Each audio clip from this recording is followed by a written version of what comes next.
जय हिंद, जय भारत। स्वागत है आप सभी का अपने YouTube चैनल में। और सुनाइए, कैसे हैं आप सब लोग? आप सभी अच्छे होंगे। आइए आज हम शुरू करते हैं एक और नया टॉपिक। अध्याय नंबर 12 चल रहा था हमारा, विज्ञान कक्षा 10। देखो आज का जो हमारे पास टॉपिक है विद्युत अवयव और उनके प्रतीक। देखो इस चैप्टर में हमने विद्युत धारा किसे कहते हैं ये भी पढ़ लिया था, विद्युत विभव किसे कहते हैं, विद्युत विभवांतर क्या है। तो देखो जो हम जो परिपथ बनाते हैं उसके अंदर जो भी हम उपकरण काम में लेते हैं तो उन उपकरणों के प्रतीक क्या क्या है, वो कौन कौन से उपकरण काम में लेते हैं। तो देखो सबसे पहले हमारे पास जो है सेल। अगर हम कोई परिपथ बनाएंगे उसके अंदर अगर सेल लगाते हैं तो हम बार बार उनका चित्र तो बना नहीं सकते, इसलिए हम सेल का चित्र बनाने के बजाय हम क्या करेंगे, उनके प्रतीक काम में लेंगे। तो सेल का जो प्रतीक होता है वो इस तरीके से होता है, एक बड़ी लाइन और एक छोटी लाइन। यहाँ पर बड़ी लाइन के तो होता है प्लस और छोटी लाइन के पास होता है माइनस। तो ये है हमारे पास सेल का प्रतीक, ये विद्युत अवयव है और इसका प्रतीक हो गया ये। वैसे अगर हम अगला अवयव की बात करें, बैटरी है, तो बैटरी के लिए हम क्या करेंगे कि बहुत सारे सेलों को अगर हम आपस में जोड़ दें तो बैटरी की तरह कार्य करेगा। तो देखो सेल का ये है, तो अगर हम बहुत सारे सेल जोड़ दें इस तरीके से, एक हो गया, फिर ये हमारे पास दूसरा हो गया, फिर ये हमारे पास ये 3 नंबर वाला हो गया, फिर ये 4 का हो गया। इस तरीके से अगर जोड़ते चले जाएं तो ये बैटरी का निर्माण करेंगे। तो बड़ी वाली के पास हमारे पास प्लस था, छोटी वाली के पास और इधर माइनस, तो ये हमारे पास किसका हो गया, बैटरी का प्रतीक हो गया। तो बहुत सारे सेलों को आपस में जोड़ देंगे तो ये बैटरी का निर्माण कर लेंगे। वैसे बल्ब है, अब बल्ब का हम बार बार आकृति ऐसे तो बना नहीं सकते, ऐसे करके इस तरीके से हम जिसमें से, तो इसका जो प्रतीक काम में लेंगे वो हम इस तरीके से लेंगे। ये जो है वो बल्ब का हम इस तरीके से काम में लेंगे, मतलब अगर हम बनाएंगे तो ये इस तरीके से बनाएंगे और ये बल्ब का प्रतीक हो गया। चाहे तो हम इसके ऊपर ऐसे भी कर सकते हैं, इसका मतलब ये जला हुआ है, और अगर ऊपर ऐसे नहीं है तो इसका मतलब ये बंद है। अगर हम बात करते हैं खुली कुंजी, मतलब उसको परिपथ को ऑन या ऑफ करने के लिए हम स्विच का उपयोग करते हैं। तो स्विच को अगर हम जैसे ऑन कर देंगे तो ये खुली कुंजी और बंद कुंजी के रूप में कार्य करेंगे। तो देखो बंद कुंजी का मतलब क्या है कि जैसे हमने स्विच को ऑन किया तो परिपथ में अगर विद्युत धारा का प्रवाह शुरू हो जाता है तो बंद कुंजी के अंदर आती है। खुली कुंजी का मतलब हो गया कि वो स्विच बंद है और उसके अंदर विद्युत धारा प्रवाहित नहीं होगी। तो खुली कुंजी के लिए हम इस तरीके से उपयोग करते हैं, ये खुली कुंजी का हो गया। और जैसे अगर हम इसको बंद कुंजी, मतलब परिपथ बंद हो गया पूरा, तो परिपथ बंद होने के कारण उसमें विद्युत धारा प्रवाही होगी। तो अब देखो बंद कुंजी के लिए हमारे पास इसी तरीके का होगा, लेकिन बीच में हम डॉट का जो है निशान वो लगा देंगे। तो ये हमारे पास बंद कुंजी का हो गया। तो इसका मतलब है कि हमने यहाँ पर स्विच को ऑन कर दिया है, परिपथ पूरा बंद हो गया, जिसके कारण परिपथ के अंदर विद्युत धारा प्रवाह हो गया। फिर है एमीटर। एमीटर जो है हमारे पास यंत्र होता है जो विद्युत धारा को मापता है। अब एमीटर के लिए जो हम प्रतीक काम में लेंगे वो इस तरीके से लेंगे, बीच में ए लगाकर, और यहाँ पर एक पर होगा प्लस और एक तरफ होगा माइनस। एमीटर का चित्र आपको यहाँ पर दिख रहा होगा, ये एमीटर का होता है स्क्रीन पर।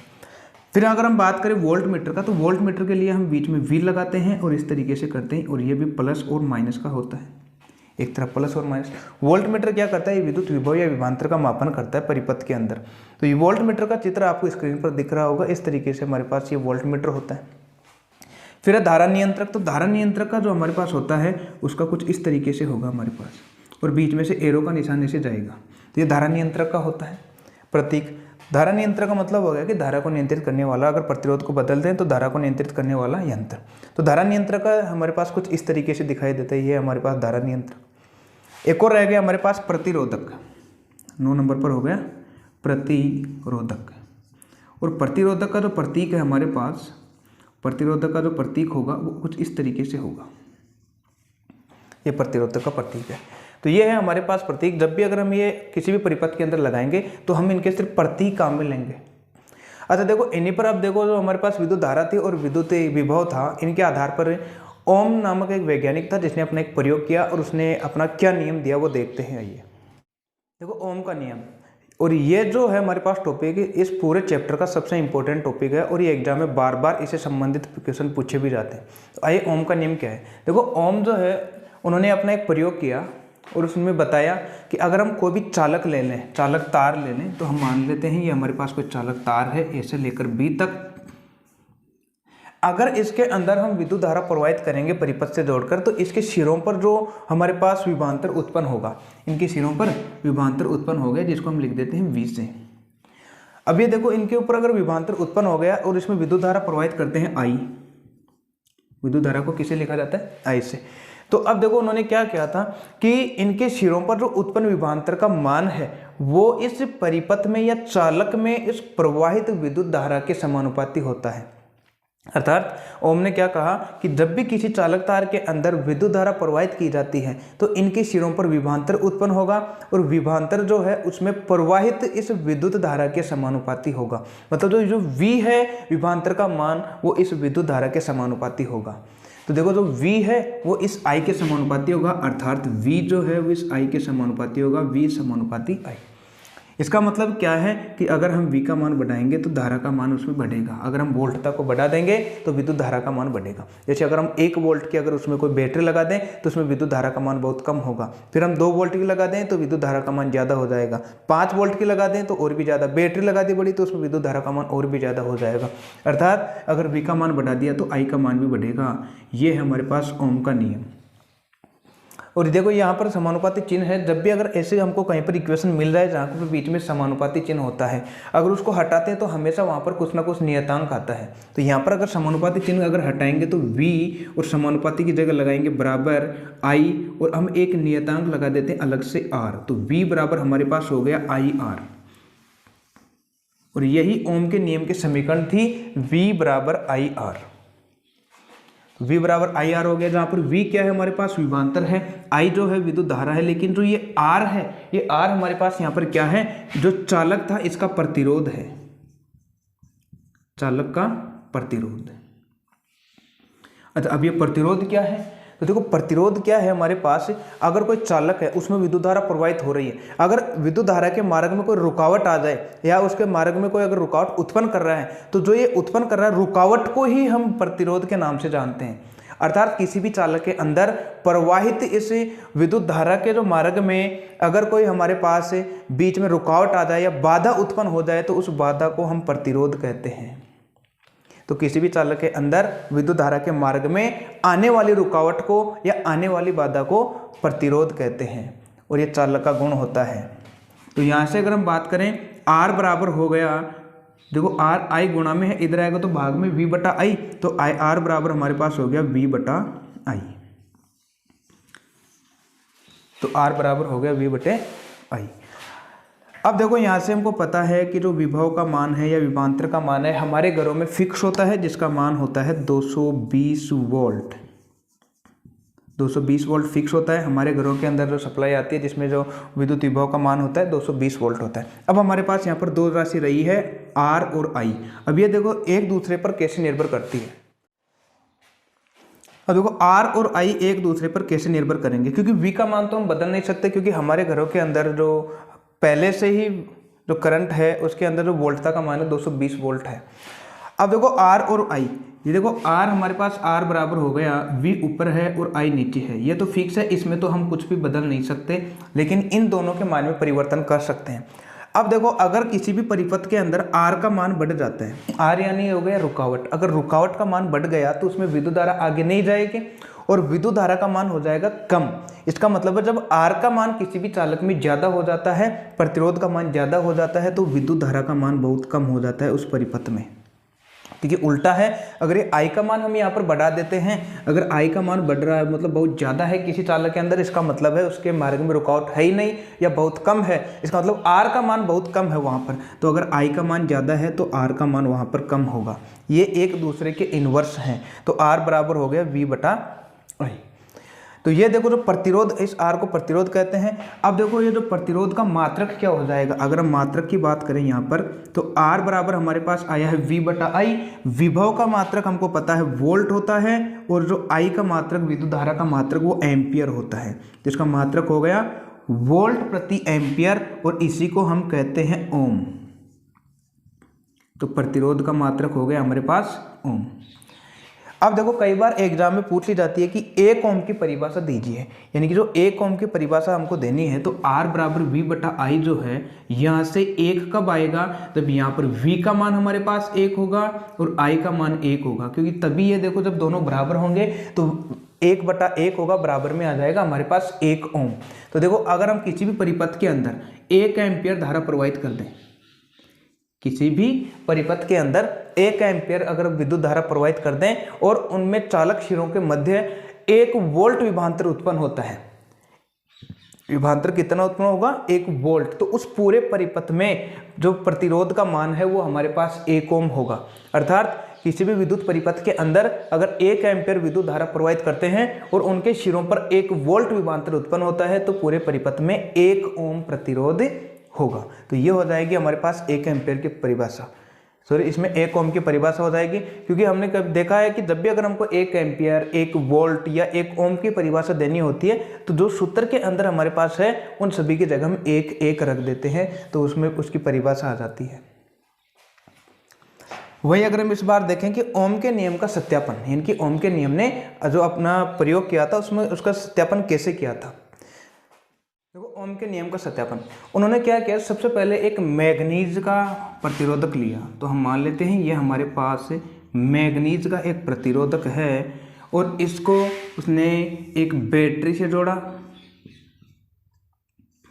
बैटरी से जोड़ दिया सबसे पहले, और फिर इसको चालू करने के लिए उसको कुंजी से जोड़ दिया और उसमें विद्युत धारा मापने के लिए उसको एमीटर से जोड़ दिया श्रेणी क्रम में, और प्रतिरोध के मान को कम और ज़्यादा करने के लिए उसने धारा नियंत्रक भी लगा दिया, धारा नियंत्रक। ये हमारे पास प्रतिरोध था ए और बी प्रतिरोधक, ये मैग्नीज का वायर था। इनके बीच में अगर हमको विभव का मान ज्ञात करना है तो यहाँ पर पार्श्व क्रम में हम वोल्ट मीटर लगा देते हैं प्लस और माइनस। अब देखो जैसे ही अगर हम इस कुंजी को ऑन करेंगे, ये हमने ऑन कर दिया, तो इस पूरे परिपथ में विद्युत धारा का बहाव शुरू हो जाएगा। और विद्युत धारा का बहाव जैसे शुरू होगा तो जो इस एमीटर में रीडिंग आएगी और इस वोल्ट मीटर में भी रीडिंग आएगी कि इसमें विद्युत धारा कितनी प्रवाहित हो रही है और इनके सिरों पर कितना विभव उत्पन्न हो रहा है। तो हम सबसे पहले जैसे ही इसमें विद्युत धारा प्रवाहित करते हैं तो इनके जो माप हैं वो देख लेते हैं एमीटर और वोल्ट मीटर में कितने हैं। तो हम जैसे अगर इसमें विद्युत धारा प्रवाहित करेंगे तो दोनों के माप लिख देंगे।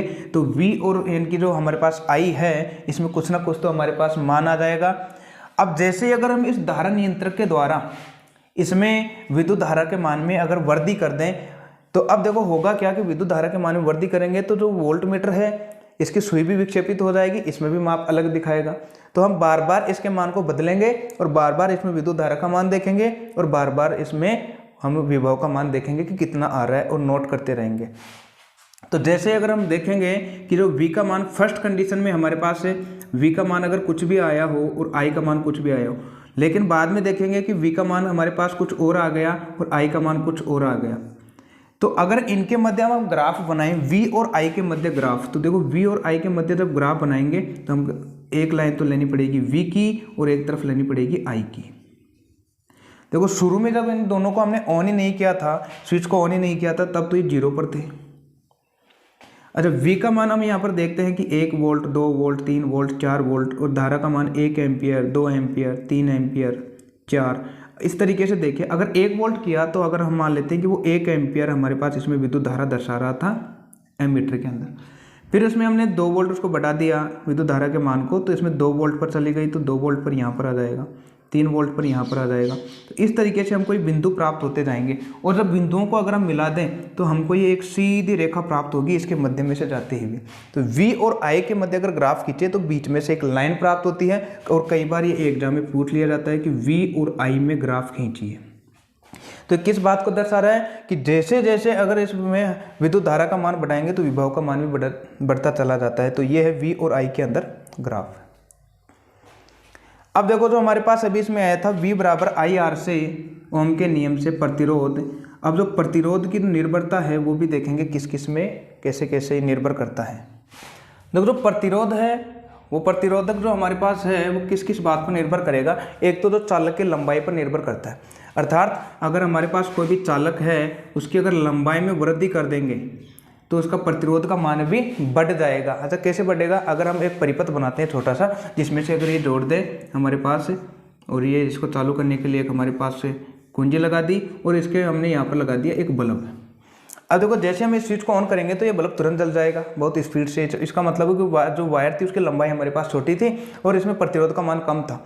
अगर हम ये जो वायर है वो बहुत लंबा ले लें, 1 किलोमीटर तक ऐसे राउंड किया हुआ हमारे पास ये वायर है, और फिर आकर इसको अगर यहाँ पर जोड़ें और यहाँ पर अगर हम बल्ब लगा दें तो अब देखो होगा क्या कि जैसे इसको स्विच अगर यहाँ पर ऑन करेंगे तो ये बल्ब उतनी स्पीड से नहीं जल पाएगा जितना पहले जला था। इसमें जलने में थोड़ा सा टाइम लग जाएगा, टाइम का डिले हो जाएगा। इसका मतलब है कि इसके मार्ग में क्या हो गई कि जो प्रतिरोध का मान ज़्यादा हो गया, रुकावट ज़्यादा आ गई, तो लंबाई बढ़ने पर आर का मान भी बढ़ जाता है, ये प्रतिरोध का मान भी बढ़ जाता है। क्योंकि जैसे अगर हम चालक की लंबाई बढ़ा देंगे, बहुत लंबाई कर देंगे, तो विद्युत धारा के मार्ग में बहुत सारी रुकावटें आएंगी, प्रतिरोध का मान बढ़ जाएगा। तो जो ये हमारे पास लंबाई पर कैसे निर्भर करेगा, जो आर का मान है वो लंबाई पर निर्भर करता है सीधे ही।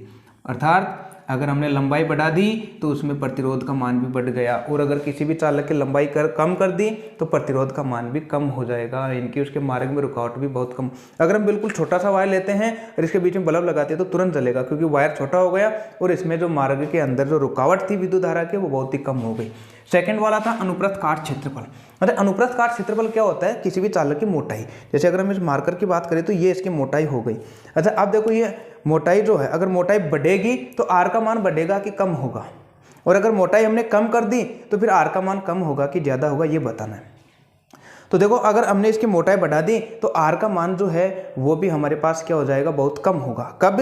जब इसकी मोटाई बढ़ाएंगे, मतलब इसको अगर ज़्यादा और मोटा कर देंगे तो उसके मार्ग में रुकावट बहुत कम होगी। लेकिन अगर इसकी मोटाई कम करेंगे, मतलब बहुत पतला कर देंगे, तो जो मार्ग में रुकावट बहुत ज़्यादा हो जाएगी विद्युत धारा की।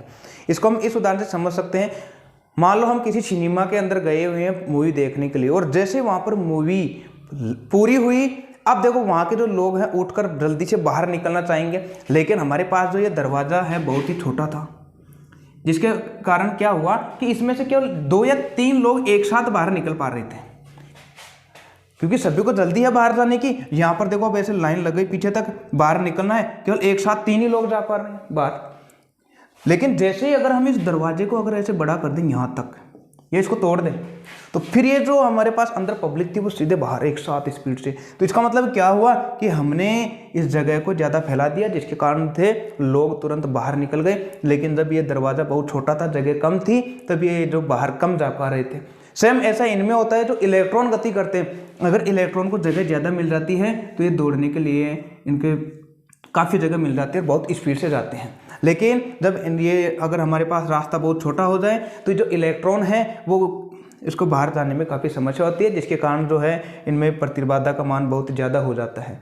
तो इलेक्ट्रॉन जो है अगर मोटाई बढ़ेगी तो मोटाई बढ़ने के कारण इलेक्ट्रॉन तीव्र गति से जाएंगे। अगर तीव्र गति से जाएंगे तो इसका मतलब है कि जो इनके रुकावट है बहुत कम हो गई उनके लिए।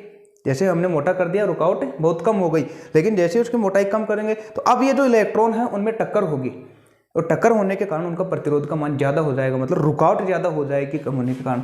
तो ये एक दूसरे के उल्टे हैं, यानी कि जो आर है वो समानुपाती होता है 1/1 है। इसका मतलब क्या है कि अगर हमने एरिया बढ़ा दिया, क्षेत्रफल बढ़ा दिया, तो आर का मान कम हो गया, मतलब रुकावट कम हो गई। हमने क्षेत्रफल बढ़ा दिया तो इनके मार्ग में रुकावट कम हो गई।